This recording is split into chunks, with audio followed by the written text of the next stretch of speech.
I know it's early. It's only December. We're only about a month or so removed from the MLB season.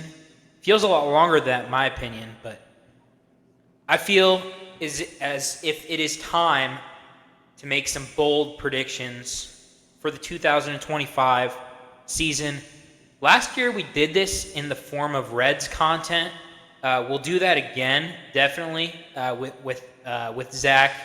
Um, but here are just 6 early bold predictions for things that are going to happen during the 2025 season. I know we haven't signed a lot of free agents yet, but these are early and these are bold. So these are things that might not happen, but hopefully it'll be entertaining for you all.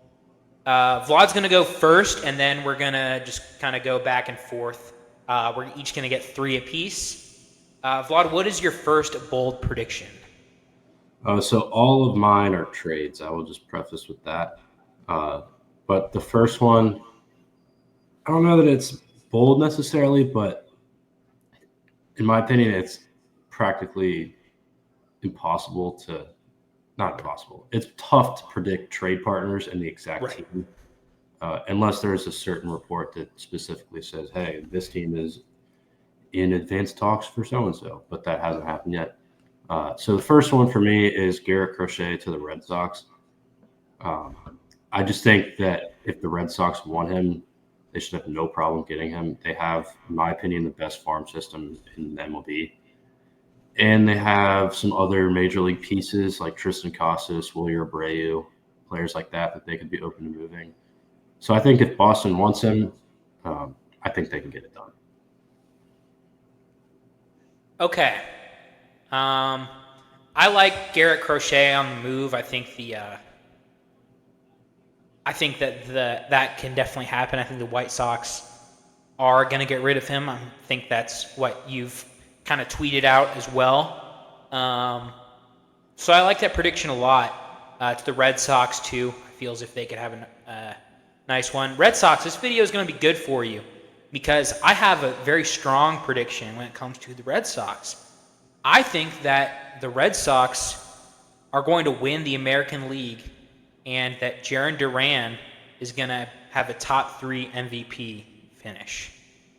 Duran had a very, very good year this year, kind of a breakout year, 8.7 WAR on Baseball Reference, hit 834 OPS, 21 homers, 75 RBI, stole 34 bases, and played 160 games.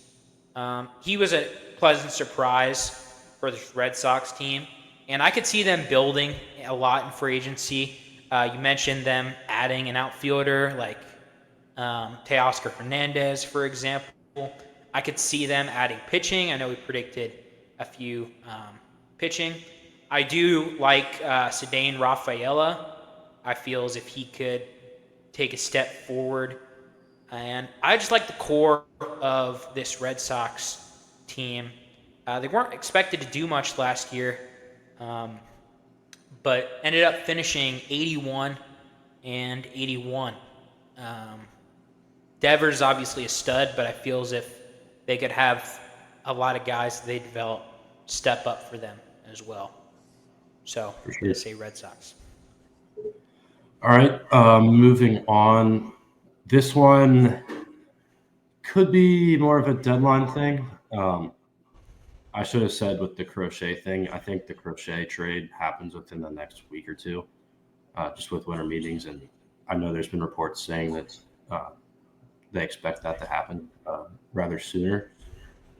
This one, though, could be a deadline move. I think the Brewers move on from Devin Williams, and I think they trade him to the Texas Rangers.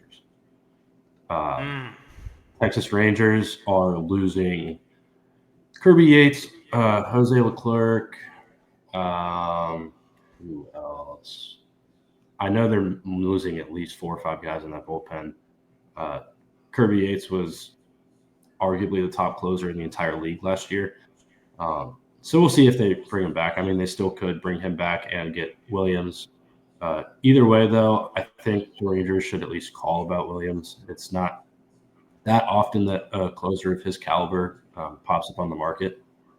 It almost feels like the Brewers are kind of asking teams to take him away before he hits free agency. So be interested to see what happens with that, if something happens in the offseason or if it's not until closer to the deadline. But I do think the Rangers are a good suitor for Williams.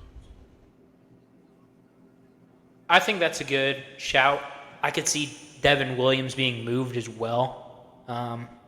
Strikes me as a Texas guy. Is he a Texas guy? Do you know? I can check real quick. I don't know. I don't know. It seems like he's either from there or from like Pennsylvania. I don't know too much about his background, but he is from St. Louis, Missouri. okay, would not have guessed that. I would not guess that either.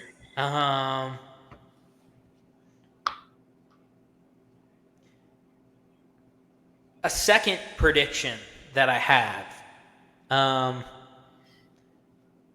This one is gonna be a little bit controversial, I would say, but that's the purpose of a bold take, right? I'm gonna say that the Dodgers do not make the playoffs. That is my prediction. Look, I know it's very bold, probably won't happen, but baseball is a pretty volatile sport. Probably one of the more volatile sports. We see all the time, like the Rangers and the Diamondbacks. I know that some people consider it a fluky World Series, but both of them were the top two teams in baseball in 2023. Did not make it to the playoffs in 2024, despite keeping a lot of their guys. With the Dodgers, I feel as if there's always a team that is big money and underperforms, excuse me. Maybe I have my college basketball thinking cap on because there's a lot of teams like Indiana, for example, your Hoosiers that got paid in the off season and kind of just don't have that same spark. I could see a little bit of a World Series hangover for the champs, and that could lead to injuries. I'm not buying. I know Blake Snell has been fantastic. He's also had some slow starts in recent years. And we talk about protection and lineups, and I don't know. I feel as if this team is going to be kind of hated everywhere they go a little bit just because they're signing everybody, and they have unlimited amounts of cash. And it'll also bring me to my third bold prediction. So you can take yours to your third as well. Yeah, mine is, I'll call it a two-parter. It's two different players, but they involve the same team. I'll start by saying that I think Alec Boehm gets traded to Seattle. Oh, okay. Second part of that is the Phillies. The Phillies acquire Brent Rooker from the A's. Brent. Couple things with both of those. Phillies have, it is no secret that they have been shopping him, Brandon Marsh, and Castellanos. Yeah. And they said that they wanted to shake things up because they just came up short every year. Yeah. So I think a Boehm trade is definitely in the cards. Now, when that happens, you lose a pretty impactful bat from the right side of your lineup. You need to replenish that. I think it's just really dumb if you're the A's and you hold on to Brent Rooker. Nothing against Brent Rooker. Brent Rooker is a phenomenal player, probably a top 7 or 8 hitter in the sport last year. But he is 31. He's only a designated hitter. And the A's farm system is next to nothing outside of Nick Kurtz. So I think they need to capitalize on Rooker's value, build their farm system up, and then maybe they can compete. I still think they have a good, solid lineup without Rooker. I don't think their lineup's a problem at all. They just have no farm system and not many arms to work with. So I think it's wise if they sell high on Rooker. I agree. I agree. Rooker, guy who's been in trade rumors for a while now. I could see him. I always have the hope that he could maybe someday be a Red, but Yeah. those probably might not happen. But Phillies, I agree. They're definitely going to try to shake things up, like you said. Number 3 kind of goes off with my Dodgers prediction, and that is that the Giants win the NL West. I like this Giants team, actually, as weird as it I do too. sounds. Um, I like. I know they might have overpaid a little bit for him, but Adames, everywhere he goes, he seems to win and hit the ball hard. So I feel as if he could be a good everyday guy at shortstop. And then they just have a bunch of guys who they're going to continue to add in free agency. I think they strike me as a team that has a little bit of money in their pocket and are willing to spend it. And Dodgers are a good franchise, and the addition of Buster Posey, I think he'll make a good not manager, but head of baseball operations or whatever he is. And just looking at their roster, not a lot of names that pop, really. But Logan Webb is always, or not always, but for the past few years, he's been pretty good. ERA is constantly under 4. WARs in the 4s and 5s. He's a very underrated pitcher in my eyes. And then I like Matt Chapman. I know maybe he's a little overpaid, but he always brings the defense, and he's a good leader in the clubhouse.